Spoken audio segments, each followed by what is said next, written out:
我。好啊，那你今天给我一个解释，这照片是怎么回事？照片上的男人又是谁？你今天必须给我一个解释。我怎么跟你解释？我根本就不知道发生了些什么。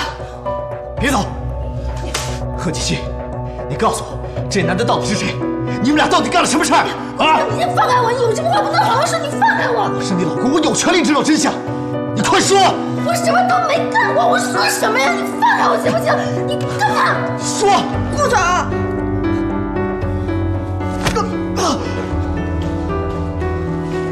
顾总，这样对公司的员工是不是太过分了？过分你妹！她是我老婆。顾夫人，是太不像话了！这个贺锦熙居然干出这样的丑事情来，我们顾家的脸面都要给他丢尽了。真是啊，知人知面不知心呐！我一直以为他是个心地善良、老实的孩子，没想到他居然跟人家干出这样的事情来，照片都寄到家里来了。西城，你必须马上跟他離婚。奶奶，我不会和他離婚的。你再说一遍。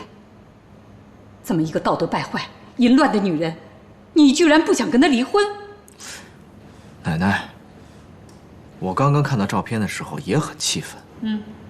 后来我一个人冷靜地想了一想，以我对她的了解，她应该干不了这样的事儿。谁好坏会写到脸上啊？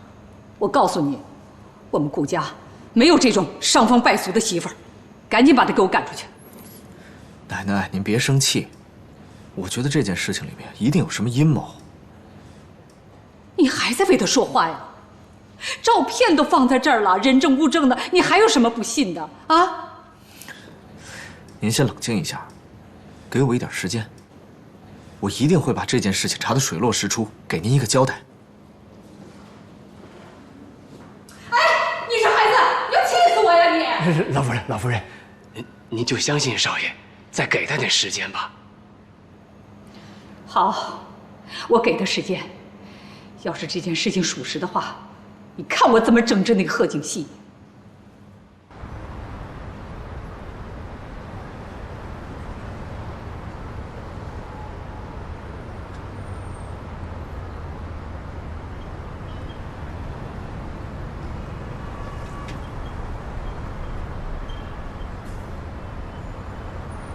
喂，傅博雅，